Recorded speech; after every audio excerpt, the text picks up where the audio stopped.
Introduction to Electric Potential and Electric Potential Energy. And before diving into the details, I'll go through a quick mind map that relates the different concepts. Starting with electric potential. Electric potential is directly related to electric potential energy.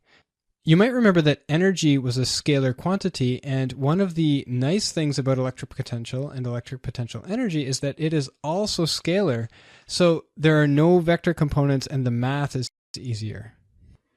Now, just like when we were working with the electric field and building up the electric field for continuous charge distributions, we'll actually start by looking at individual point charges, but very quickly then move on to a group or a system of point charges.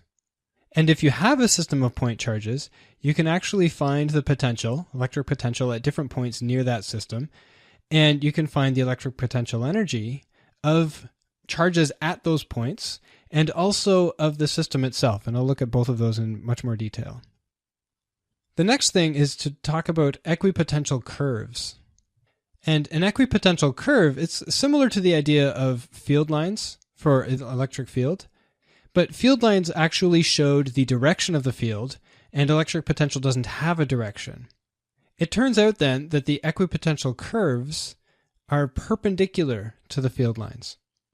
And I guess partly because of this relationship between the equipotential curves and the directions of the field lines, there are ways to actually go from an electric potential function in space to the electric field, and from an electric field to the potential difference between 2 points within the field.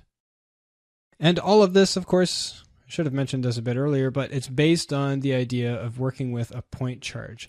So given a point charge in space, we can find the potential near that, and then we use that to work with the system of point charges. The next step is to dive into each topic in much greater detail and show you how to do the calculations easily. Potential, which has the symbol V. And the units for electric potential are volts, and 1 volt is equal to 1 joule per coulomb.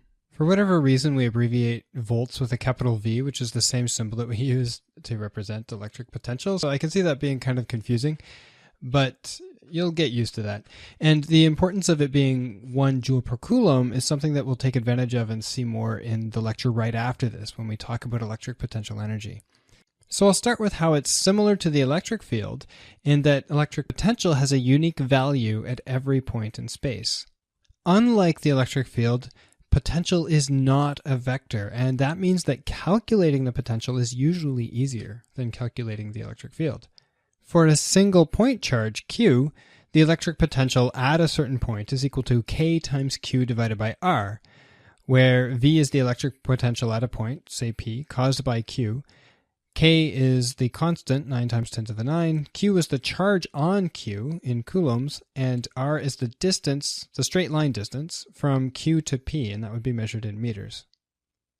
You might notice that this is very similar to the expression for the magnitude of an electric field for a point charge, which is KQ over R squared. And the main difference here is first that R is not squared on the bottom, but then also that this is a scalar quantity. There's no direction for potential. And again, that makes the math a lot easier when you have multiple point charges to consider. Now, what this also means is that potential can be positive or negative. So if the charge Q is positive, then the potential is going to be positive. And if the charge Q is negative, then the potential will also be negative. When there are multiple point charges, then the net potential at any given point is just the sum of the individual potential calculations. So mathematically, we just say V net is equal to sigma times Vi. So that's just the sum of the individual potential values. So if I now call Q Q1 and I still have point P, then I'll actually draw a distance R1 in between them, because soon I'm going to have Q2 and Q3 and so on. So when there's only one charge, we have exactly what we had before. We would just have V1, and I can expand that, and then I get K times Q1 over R1. And remember, it's not squared because this is actually the potential. It's not the magnitude of the electric field. Then if I add another charge, Q2, down here, R2 will go from Q2 to P. And R2 is the straight line distance, so that's always going to be positive as well.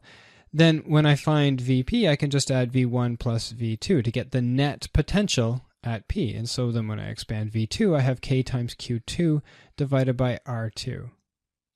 And this keeps going. If I have Q3 down here, then I get the straight line distance between them as R3, and I just keep adding. So the net potential at point P is V1 plus V2 plus V3, and when I expand V3, it's just K times Q3 over R3, and this can keep on going 4, 5, 6. Usually on an exam, you wouldn't have to do more than 3, maybe 4, because at some point it becomes an exercise in math instead of an exercise in understanding physics.